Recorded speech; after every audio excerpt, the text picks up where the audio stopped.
शिकूया AI ची क्रांती. चला करूया MSCIT. आजच नजीकच्या MSCIT केंद्रात आपला प्रवेश निश्चित करा.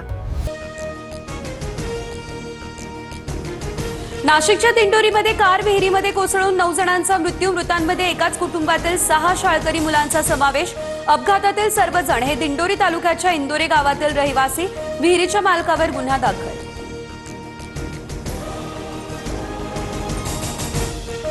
नाशिकचे पालकमंत्री गिरीश महाजनांकडून विहीर तात्काळ बुजवण्याचे आदेश. दिंडोरीचे आमदार नरहरी झिरवाळांकडून अपघात स्थळाची पाहणी. मृतांच्या नातेवाईकांचा नेत्यांसमोर आक्रोश. उपमुख्यमंत्री सुनेत्रा पवारांचा उद्धव ठाकरेंना फोन. बारामती विधानसभा पोटनिवडणुकीत पाठिंबा देण्याची मागणी. काँग्रेस लढण्यावरती ठाम असताना पोटनिवडणूक बिनविरोध करण्याचा प्रयत्न. निवडणूक आयोगाला दिलेलं पत्र सुनेत्रा पवार मागे घेण्याची शक्यता. सुनेत्रा पवार आणि पार्थ पवारांच्या निवडीबाबत या पत्रात उल्लेख. तांत्रिकदृष्ट्या पत्र अडचणीचं, त्यामुळे मागे घेण्याची दाट शक्यता.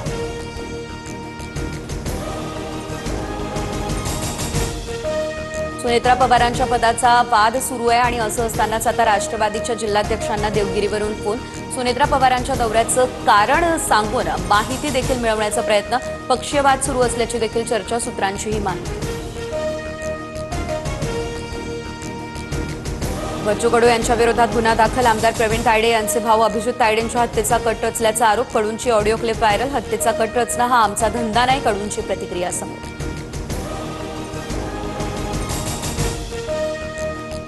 रुपाली चाकणकर आणि अत्याचारी भोंदू खरातमध्ये आता 177 कॉल झाले असल्याची माहिती समोर. खरात आणि एकनाथ शिंदेमध्ये 17 कॉल. सुनील तटकरेंचं, केसरकर आणि आशिष शेलारांचेही कॉल्स. अंजली दमानिया यांचा हा मोठा दावा. ठाण्यातील शिवसेनेचा खरा इतिहास सांगितला जात नाही. मंत्री गणेश नाईकांचं वक्तव्य. पक्ष सोडून काही जण पदासाठी, काही जण लपण्यासाठी, तर काही जण वाचण्यासाठी जातात. नाईकांचा उपमुख्यमंत्री शिंदेंवरती हा निशाणा. सातारा जिल्हा परिषदेच्या सभापतींची आज होणार निवड. तर जिल्हाध्यक्ष निवडीवेळीच्या राड्यानंतर परिषदेच्या आवारात 144 कलम लागू. शिवसेना राष्ट्रवादीच्या भूमिकेकडे सर्वांचं लागलंय लक्ष.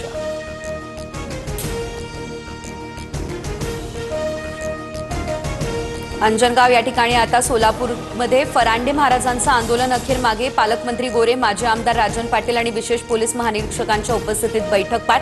शिवरायांचा पुतळा दुसऱ्या जागेवर बसवण्याचा एकमतानं झाला निर्णय.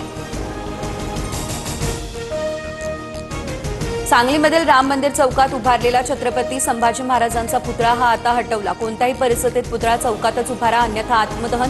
शंभूप्रेमींचा इशारा. राज्यात अवकाळीसह वादळी वारा आणि गारपिटीतून थैमान. कांदा, डाळिंब, आंबा आणि रब्बी पिकांचं नुकसान. शेतकरी हवालदिल. प्रशासनानं तात्काळ पंचनामे करावे आणि भरीव मदत द्यावी अशी मागणी.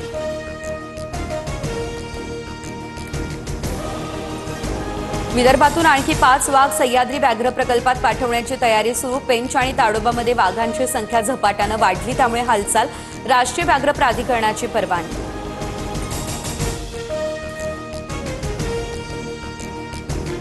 शिकूया AI ची क्रांती.